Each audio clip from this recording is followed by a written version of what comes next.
Today at GadgetClass, I'm doing a full video review of an iSelector Astro dash cam. This is a pretty advanced dash cam. It's actually over 1080p. It's 2560 by 1440p. That's almost 4K. I think that's like 2.7K. It is 170-degree wide angle setup, and it has some interesting features on it that kind of set it apart from the lower end of the market. Let's take a quick look at the camera itself, and you'll see what I'm talking about. Right off the bat, you notice that it's quite heavy compared to your cheaper dash cams. Buttons are on the side, and the buttons correlate with these menu options here. On the top, we've got our GPS port. Yes, it does include a plug-in GPS module, your HDMI out port, your USB charging port, and on the bottom, you've got your mic and your SD card slot. I've got a 64GB SD card slot in there right now, or SD card in there right now. And let's go ahead and plug it in and get it started here.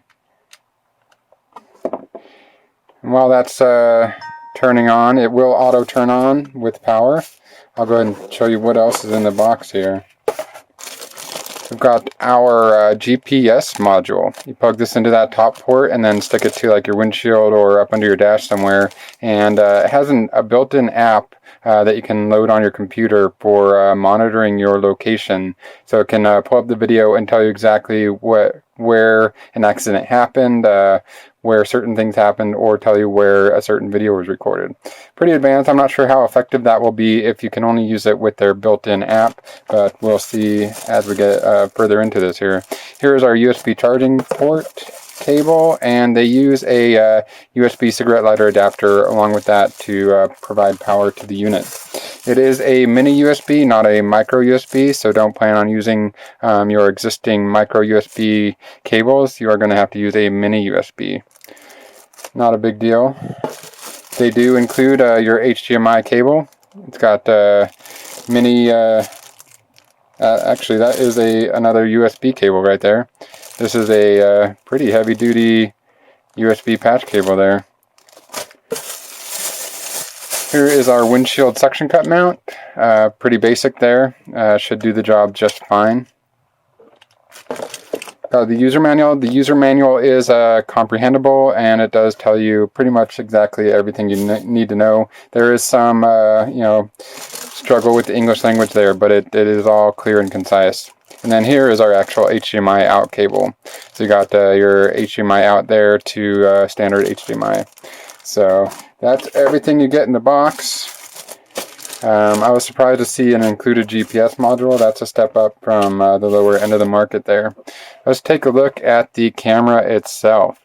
It is pretty advanced and very easy to use. I was actually pleasantly surprised. One I have reviewed in the past was so hard to use that I just stopped using it altogether. It was just so cumbersome. But this one is very intuitive and very easy to use. Menu modes, you've got both video and setting mode. Video resolution, let's go in there.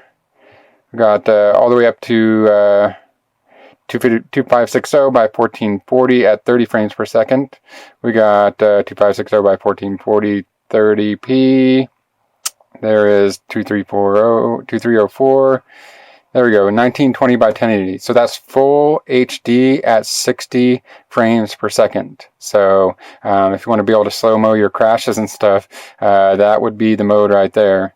And then we have standard 30 frames per second right there. So let's exit back out here. We got quality mode. ADS is the driver detection system. We'll test that later. Motion detection. It does a pretty good job of motion detecting. And as long as you're willing to leave the camera on all the time, it will do motion detection just fine. So basically how this works here is we're going to go ahead and stop the recording. And then show you, getting a little smile guy on there. So it sees that guy moving, and it will not stop recording until he stops moving.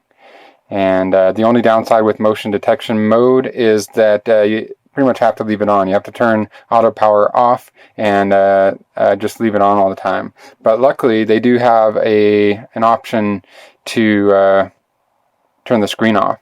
other ones that I've reviewed don't allow you to turn the screen off. So if you're in motion detection mode, you can actually turn the screen off when you leave your vehicle, so it's not constantly displaying the output there. So let's go back into menu here. In order to go into menu mode, you have to stop the recording, pressing the OK button, menu, and we'll go through here. G sensor setting. The G sensor on this is actually sensitive enough that it can detect even the slightest motion. If I pound on the desk with it sitting on the desk, it does work just fine. But what I found is that low is actually the highest sensitivity and high is the lowest sensitivity. So if you want the highest sensitivity possible, put it in low mode. Parking mode, that sets when the vehicle's off and something hits your vehicle. Based on the G sensor setting, it will start recording. And then split record mode, that's your time file and your hertz there. So let's go ahead and go into the settings mode. We got language, we got NTSC settings, driver ID setting, time setup, time zone stamp setting, format, and default settings. Auto power off, that's how long you want it to stay on after you turn your vehicle off. So you can set it between 1, 3, and 5 minutes. Volume, beep sound settings, backlight settings, over speed settings. You can set this based on kilometers per hour. I'm not sure if you can change that to English units, but if you want it to give you a warning when you're exceeding a certain kilometers per hour, you can do that there.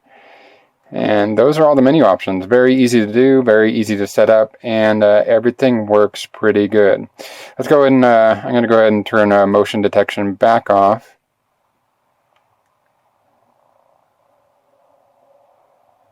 Menu, mode, motion detection off. And then we'll menu out, and let's test the G setting here. So I'm going to go ahead and turn it off. And we'll pound on the desk. So that's to mimic someone hitting your car or someone trying to break into your vehicle. I have gotten it to where I can just give it a little tap like that and it comes on. So we'll test that in the vehicle here in a minute. In terms of overall style, function, features, I am overly impressed with it. It's the best dash cam I have reviewed yet, and I am impressed with the feature pack and the included accessories. Let's go ahead and go out to the vehicle and see how it works in a real-world application. I've been playing around with this thing for a few days now, and it works pretty well. I'm pretty happy with it. It works exactly like it's supposed to, unlike some of the other ones I've tested. I've got it mounted temporarily right there on my windshield, but I actually prefer it mounted right up here next to my rear view mirror. And I'm eventually going to put some USB ports up here so I can just plug it straight in. Luckily I have power coming to my mirror here that I can tap into. But for right now I've just got it running to my cigarette lighter. Go ahead and turn that on. And as you can see, as soon as you provide it power, it immediately comes on and starts recording. It works pretty well in that regard, and it has been looping just fine. Pretty happy with the quality and the function. It does everything the way it's supposed to. The G sensor is not quite as sensitive as I would like to see. I would like to see it turn on when you open and close the door. I'd like to have it turn on if someone tries to break in. Let's go ahead and turn it off here. So I do have the G sensor on, so it should come on with the slightest provocation. So we'll try closing the door.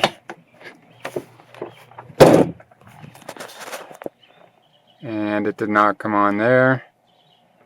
We'll try rocking the vehicle.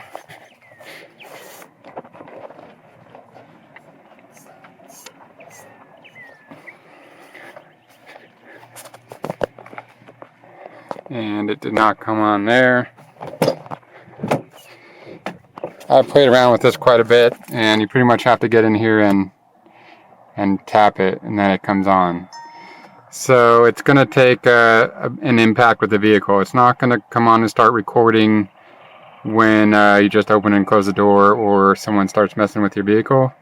That being said, if you put it into motion detection mode, it'll record anything that's going on in front of it, and you can turn off the display. You just go in here to menu and go down. Motion detection is on, okay, right now. And you go over here to mode, and you go to backlight setting. You can set that to 1 minute, and it'll constantly record any motion that's going on in front of the vehicle, and the screen will shut itself off. So it's not just going to sit there with the screen on all the time. So I think that's the method I prefer. Let's go ahead and exit out of here. And so now anytime someone walks in front of the vehicle, it'll start recording. As soon as motion stops, it'll stop recording. And that's the way I like to run it. That way, if someone comes and starts messing with my vehicle, it'll start recording. And just like you're driving, it's not going to help you much until that one time when you find a big dent in your vehicle, or something happens while you're out in the store and you come back and you want it recorded. So instead of just relying on the park or the G sensor, I would put it in motion detection mode with the backlight screen thing turning off. So other than that, it works really well. If you're getting in an accident, you want to start recording, just hit that button there. It'll go into accident mode, and it'll lock the recording so it can't be overwritten, at least not on the device itself. Works pretty well. I don't think I'm going to use the GPS sensor. I might eventually hook it up, but since the GPS data output can only be accessed with the onboard or a PC application, I'm not going to use that for now. But I'm pretty happy with the way it works. It's a really good high definition dash cam. So let's go ahead and see how it works at night.